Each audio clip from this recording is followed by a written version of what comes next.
नालंदा और सासाराम में हिंसा के बीच में बिहार के मुख्यमंत्री नीतीश कुमार ने कल शाम को अपने आवास पर इफ्तार पार्टी दी थी, लेकिन बीजेपी ने नीतीश की इफ्तार पार्टी पर सवाल उठाए। बीजेपी का कहना है कि बिहार हिंसा में जल रहा है, लेकिन मुख्यमंत्री नीतीश कुमार इफ्तार पार्टी में मशगूल हैं। नीतीश की इफ्तार पार्टी में महागठबंधन के सभी दलों के नेता शामिल हुए थे। इसमें डिप्टी सीएम तेजस्वी यादव भी शामिल हुए। पूर्व सीएम जीतन राम मांझी के अलावा बिहार सरकार के कई मंत्री इसमें शामिल हुए, लेकिन बीजेपी ने नीतीश कुमार की इफ्तार पार्टी का बहिष्कार किया। बीजेपी ने नीतीश के इफ्तार पर सवाल उठाए। उन्होंने कहा, एक तरफ बिहार के कई जिलों में इस तरीके से दंगे फसाद हुए, अब भी उससे बिहार उभरा नहीं, और एक ये तस्वीर है जहां इफ्तार पार्टी चल रही है। बिहार जल रहा है, सीएम पार्टी कर रहे हैं, बीजेपी की तरफ से आरोप लगाया गया। हालांकि बीजेपी इस पार्टी का हिस्सा नहीं थी। पटना में नीतीश यानी कि मुख्यमंत्री आवास पर यह दावते इफ्तार आयोजित किया गया। रमजान के मौके पर बिहार के मुख्यमंत्री नीतीश कुमार ने सीएम आवास पर इफ्तार पार्टी का आयोजन किया। नीतीश कुमार की इफ्तार पार्टी में deputy CM Tejashwi Yadav, JDU के राष्ट्रीय अध्यक्ष ललन सिंह, जदयू के प्रदेश अध्यक्ष उमेश कुशवाहा, पूर्व मुख्यमंत्री जीतन राम मांझी समेत बिहार सरकार के कई मंत्री विधायक मौजूद रहे। साथ ही कई मुस्लिम धर्मगुरु भी इफ्तार पार्टी में पहुंचे। वहीं दूसरी तरफ नीतीश कुमार की इफ्तार पार्टी पर बीजेपी ने निशाना साधा है।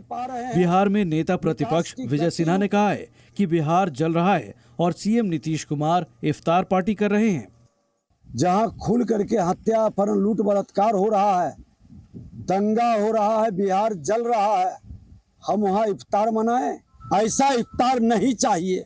नीतीश कुमार ने भी विपक्ष पर पलटवार करते हुए कहा है कि इफ्तार का विरोध करने का कोई मतलब नहीं है। आजकल वो लोग बेवजह के बयान दे रहे हैं।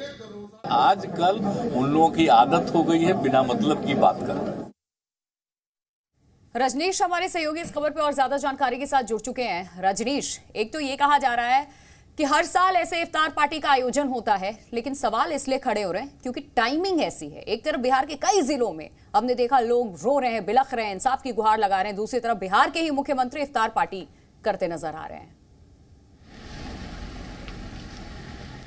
देखिए, इफ्तार को लेकर राजनीतिक बयानबाजी तेज है और सीएम आवास में कल जो इफ्तार पार्टी हुई है इसको लेकर बीजेपी मुखर है और लगातार निशाने साधते हुए इस आयोजन को कटघरे में खड़ा कर रही है। साथ ही साथ मुख्यमंत्री नीतीश कुमार पर सीधा सीधा हमला बोल रही है। आप देखेंगे कि पिछले दिनों जो फुलवारी शरीफ में जो आयोजन हुआ था, मुख्यमंत्री उसमें शामिल हुए थे, पीछे लाल किले की तस्वीर चस्पा की गई थी, उसको लेकर भी राजनीतिक बयानबाजी तेज हुई थी। हालांकि जेडीयू की ओर से ये कहा जा रहा है कि इफ्तार का आयोजन हर साल होता आया है और लिहाजा गाहे बगाहे कारण कुछ हो या न हो, बीजेपी इस तरीके से बयान देती रहती है।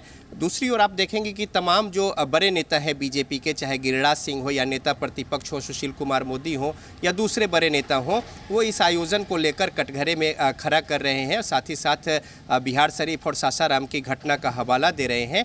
लेकिन दूसरी ओर जेडीयू और महागठबंधन के लोग ये भी कह रहे हैं कि पिछले दिनों 5 तारीख को सत्र अवसान हुआ था बजट सत्र का और अध्यक्ष की ओर से जो भोज का आयोजन था, उसमें यह कहकर बीजेपी शामिल नहीं हुई कि उनकी बातें आसन की ओर से नहीं सुनी जाती, लिहाजा उनके जो पार्टी है दावत है उसमें शामिल नहीं होंगे, तो वहाँ पे दंगे की बात नहीं थी। दूसरी ओर अभी ललन सिंह ने भी एक बड़ी पार्टी दी थी, राष्ट्रीय जेडीयू के अध्यक्ष है और भोज में खुद वो खाना परोस रहे थे और जब इफ्तार पार्टी हुई उसको लेकर बीजेपी निशाना साध रही थी। लेकिन अगले ही दिन सुशील कुमार मोदी खुद अपने घर पे एक बड़े आयोजन को लेकर तमाम सारे जो पार्टी के लोग हैं उनको निमंत्रण दिए और बड़ा आयोजन जो है दावत का वो शाम को चला। तो इस तरीके से बिल्कुल देखिए, बयानबाजी अपनी जगह है, राजनीति जो है चूंकि चुनावी वर्ष है 2024 बड़ा मिशन है, चुनौती बड़ी है, लिहाजा अपने हिसाब से जो बयान शूट करते हैं वो बयान राजनीतिक दल अपने साथ दे रही है। अभी एक बड़े प्रवक्ता वो बता रहे थे कि 15 वर्षों से सीएम आवास में दूसरा कोई आयोजन क्यों नहीं हुआ धार्मिक, जबकि सिर्फ इफ्तार होता है। तो सवाल है, आप 15 सालों से सत्ता में शामिल थे तो आपने कभी सवाल क्यों नहीं उठाया था?